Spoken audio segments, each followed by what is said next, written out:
The Knicks lead Atlanta last night by 12 entering the fourth quarter.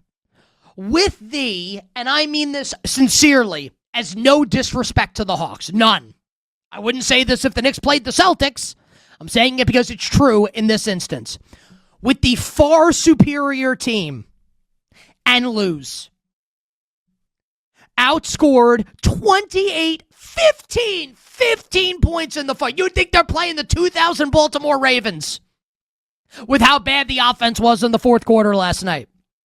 Outscored 28-15 and lose the game 107-106. Series now tied at a game apiece, heading back to Atlanta on Thursday night, and it'll be during the NFL draft, and it's going to be worlds colliding for your boy. As a big New York sports fan, my Giants picking twice in the top 10. I got the Jets picking second, and here's a Knicks playoff game as well, plus Yankees Red Sox with Cam Schlittler starting at Fenway, but that's a story for another time. So the Knicks lose. They yak it away to Atlanta. First things first. Rest in peace, Uncle Phil. We got to give credit to the Atlanta Hawks. What an awesome win last night for Atlanta. What a tremendous win last night for Atlanta. Resiliency by the Atlanta Hawks. Clutch shot making by the Atlanta Hawks, except for CJ McCollum's 2 free throws at the end. But all is well that ends well. I thought they showed tremendous heart and courage and guts and resolve. Down 1-0 in the series. Kind of got, the final score doesn't indicate it, but I kind of felt like game one was never in doubt over the weekend, and they're down double digits entering the fourth quarter. It would have been really easy to fold, to pack it in and say, you know what? They've got us here. Let's go back to Atlanta. Let's try and win a couple and get back to the Garden with the series tied at 2 games apiece. Nope. They just go out there and they win the game. Tremendous performance. CJ McCollum is the star for Atlanta. We'll talk about everything that went on with CJ McCollum and how infuriated it makes me coming up in a little bit. But this is just about the actual game itself to start. McCollum's nails in this game. 32 points, 12 in the final quarter. Did miss the 2 free throws at the end, but again, thanks to a Knicks brain-dead possession on offense there. And also, just to say this, get it out of the way now. You know what would be nice? If NBC and Amazon, who did it last week with Heat and Hornets, could know how many timeouts teams have at the ends of games in playoff games. And I don't blame Noah Eagle. It's not his fault. Noah's calling the game. You know how many people, production-wise, work on these games? When I did college radio at Fordham, we had a statistician. We had a producer. There was someone running the board. We had multiple members of the crew calling a crappy Fordham LaSalle game back in the day. Fordham and Lehigh in football. And we had multiple members of the crew. Do you know how many people NBC probably has producing this game? Amazon probably has producing their games. And we can't get the number of timeouts correct at the end of games. This is not calculus. It's arithmetic. How many are left? Is it 1 or 0? It's binary. 1 or 0. We can't get this right. We have wrong information being disseminated to the fan base, so Knicks fans are melting down even more than they would have been otherwise when the Knicks don't call timeout. They didn't have one. Can we get this right?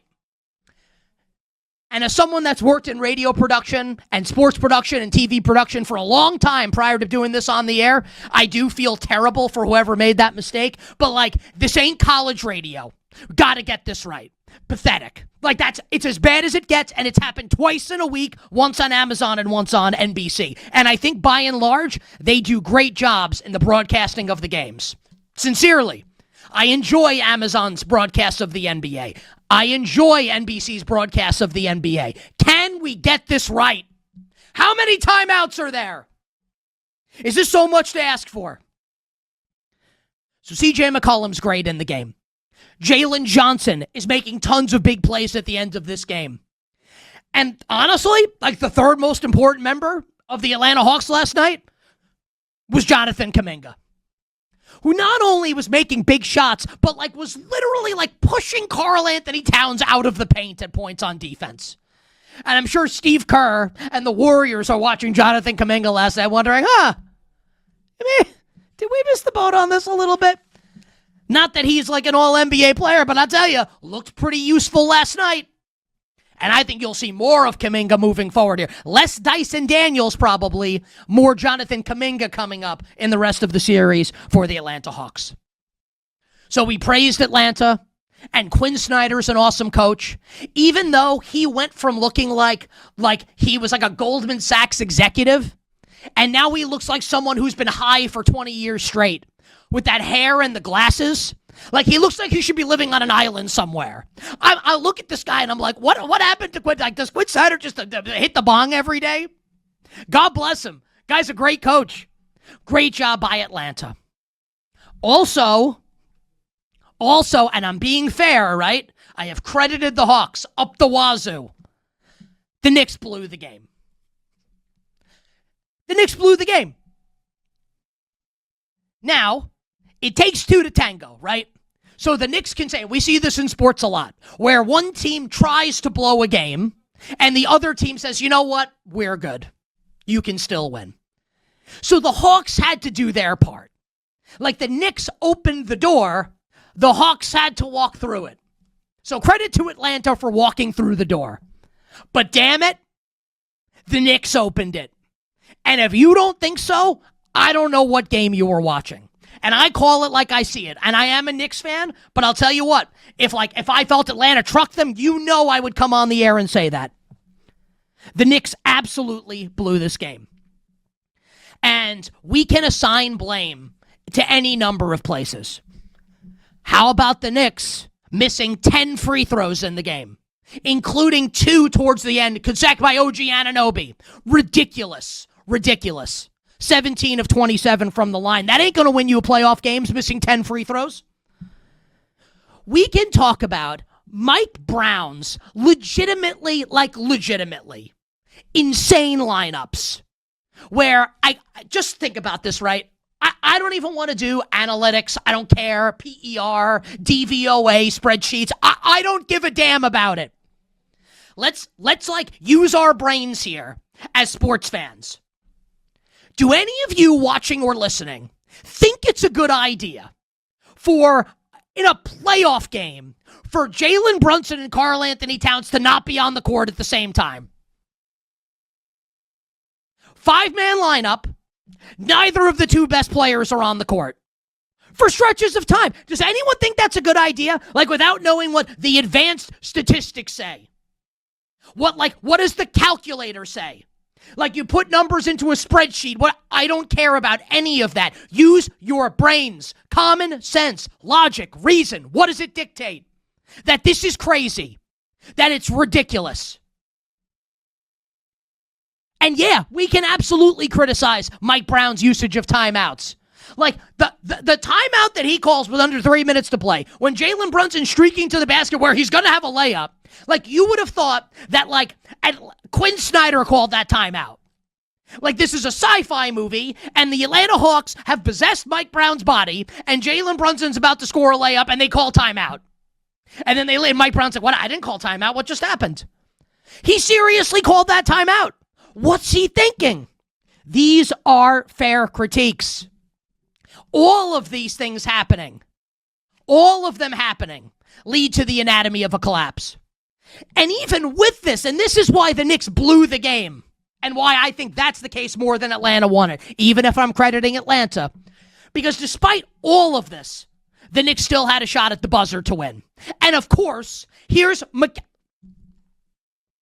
I don't even know what to say. Mikal Bridges. It's just come on, man. This is what's happening. Don't try. No, you're cool. Don't drive to the basket. Yeah, it's, just contested, ridiculous, fadeaway jumper to try and win the game. And no problem. Yeah, that's great. Jalen Brunson doesn't touch the ball. No, all good. All good. Because, if you were to poll Knicks fans, who do you most want shooting at the end of the game? Mikal Bridges would have to be first, right?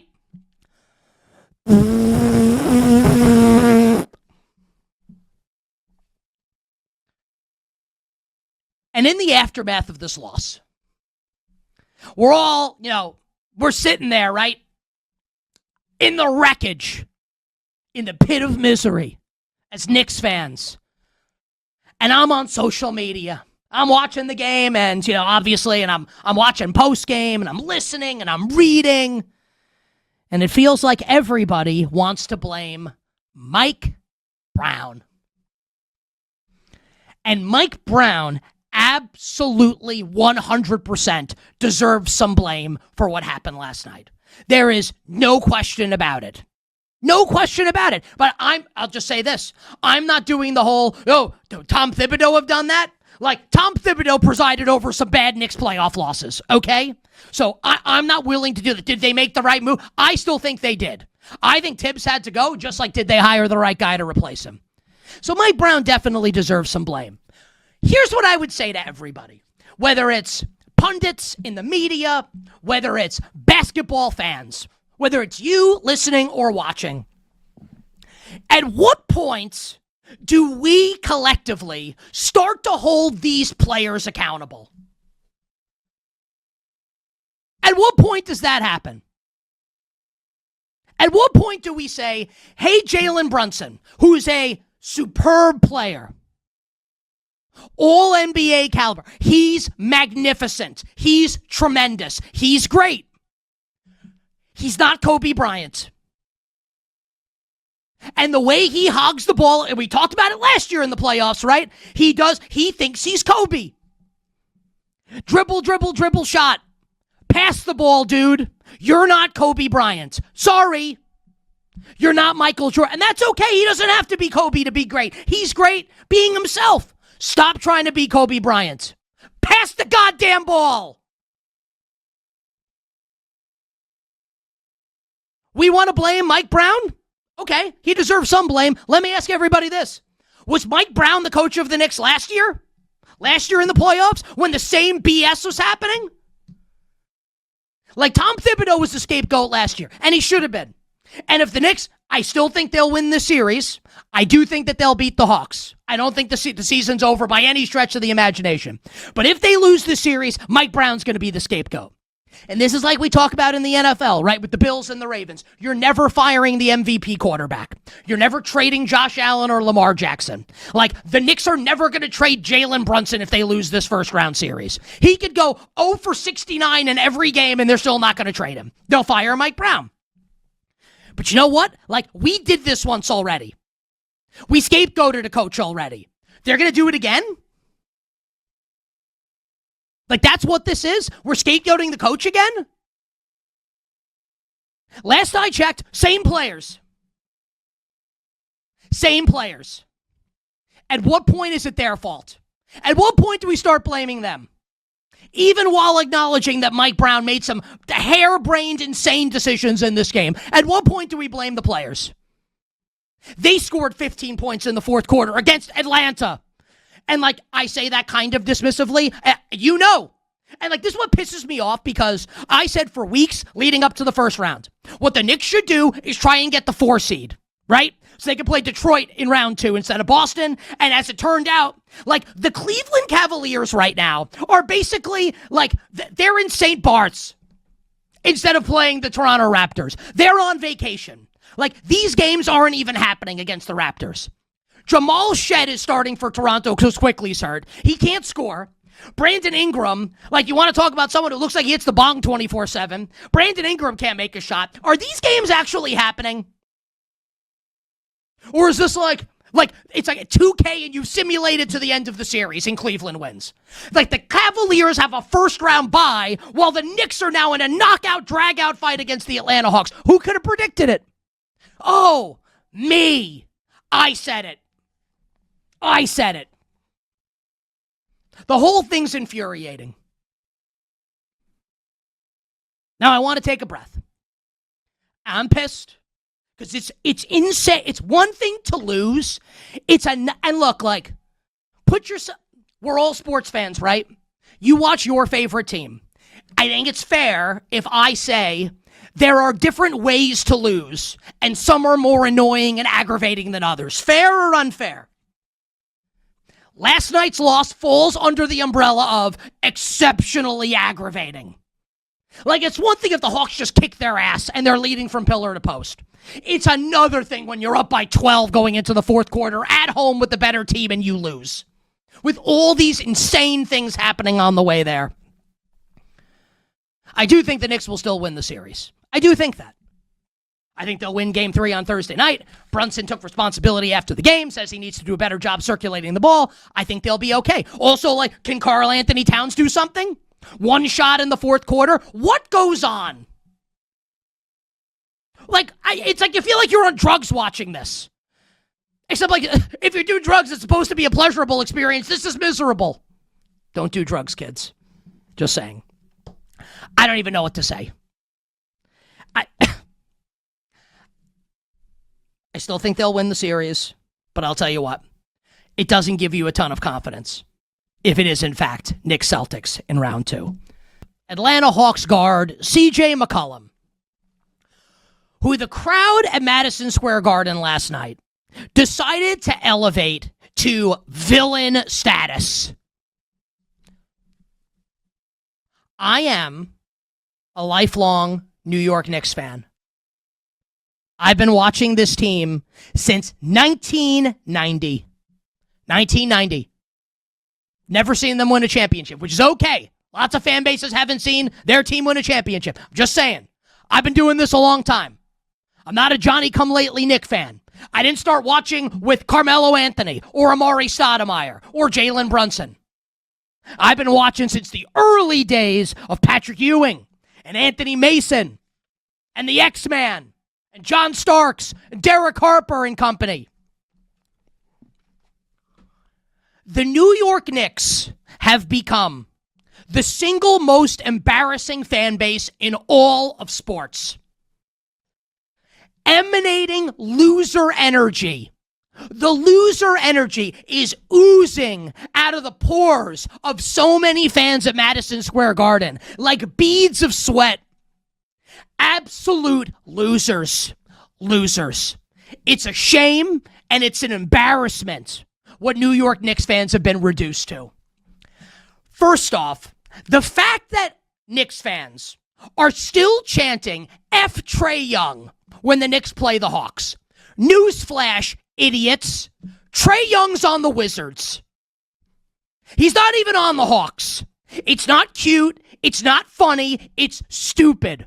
He beat the Knicks in a meaningless first-round playoff series for the Knicks the year after COVID, and we're still chanting F Trae Young like he's Reggie Miller or Michael Jordan. Like he's actually done something in his career. F Trae, he's not even on the team anymore. Like this is Kobe Bryant we're talking about here. This is some all-time legendary player that merits this kind of treatment by Madison Square Garden. And like, with all due respect to CJ McCollum, and that's the thing, like, McCollum is a nice guy. Like he has the reputation in the media of being a super, super nice guy. He's not a villain.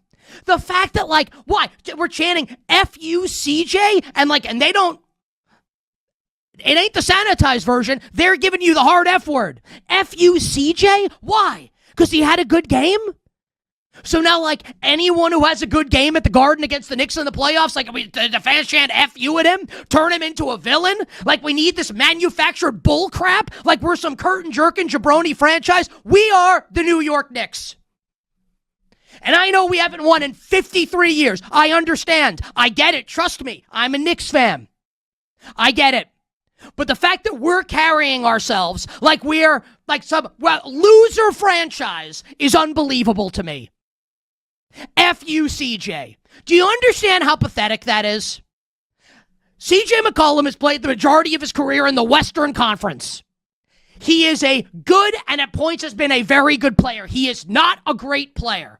So we're just going to take anyone that plays well and now he's a villain. Like we always need a villain. What is this, Batman? Like Spider-Man? Like, it doesn't have to be like this. Not everything has to be elevated to villain. We don't need a villain. Also, like, he kicked our ass last night. Great job. Like, you really rattled CJ McCollum as he's hitting dagger after dagger in the fourth quarter as the Hawks come back and win the game. Pathetic. It is pathetic. Pathetic. And I don't even care necessarily about, like, let's all go out on 7th Avenue after we lose and film the social. That's whatever. It's what happens in the Garden that really bothers me. What happens in the Garden that really gets under my skin. Like, save the vitriol for Jalen Brown and Jason Tatum in round 2 if they're fortunate enough to get there. Save it for Cade Cunningham. Save it for Donovan Mitchell. Save it for James Harden. If you're lucky enough to make the finals, save it for SGA, for Chet Holmgren, for J-Dub. Save it for Nikola Jokic or Jamal Murray. Save it for Victor Wembanyama and Steph Castle. CJ McCollum? So, like, the Knicks play the Celtics in round 2. If Baylor Shireman scores 25 points, we're going to chant, F you, Baylor, like Art Briles is still the coach? Like, anyone plays well, we're just going to F you to this person. And I'm going to I'll do the old man bit here. I'll tell you what, I love to drop F-bombs all the time in my regular life. Like, enough. Enough. And you don't have to like this part of what I'm saying. I don't care. Imagine, like, you're a dad or a mom, and you want to bring your kid to a playoff game, and you have these idiots at Madison Square Garden, these losers at the Garden who are it's just F, F, F, F, F the whole time. And again, no one loves to curse more than me. And you know that if you follow me on social, if you've listened to me in the past, watched me throughout my career. I love to curse. Enough. Grow up. Grow up. Grow up. F Trae Young. Really? F you, CJ. Are we losers? Yes, right? I get it now. I have said on this show for years, and that's the other thing, right? Like, it was one thing, and I'm really just feeling this way now. I have actually defended the conduct of the Knicks fan for years now since they've been good. For years. You've been out of the playoffs so long. Yeah, get excited when you win one playoff game. I understand. Do you want a chance? We want Boston? I get it. I'm not going to get really that upset about it. I understand. It's now reached the point where the Knicks win 50 games basically every season with this core, right? They haven't won a championship, but they're in the playoffs every year. It's time to start acting like you've been there before. It's time to start acting like you belong in the postseason. F Trae Young. He's on the Wizards. F CJ McCollum, because he scores 30 points, one of the nicest guys in the league. It is pathetic, loser, embarrassing energy. This is an embarrassing fan base. And there's no defending it anymore. There's no defending this. We're behaving like we haven't been to the playoffs in 30 years. We were in the Eastern Conference Final last year. Grow up. You're embarrassing us. We're the New York Knicks. Start acting like it.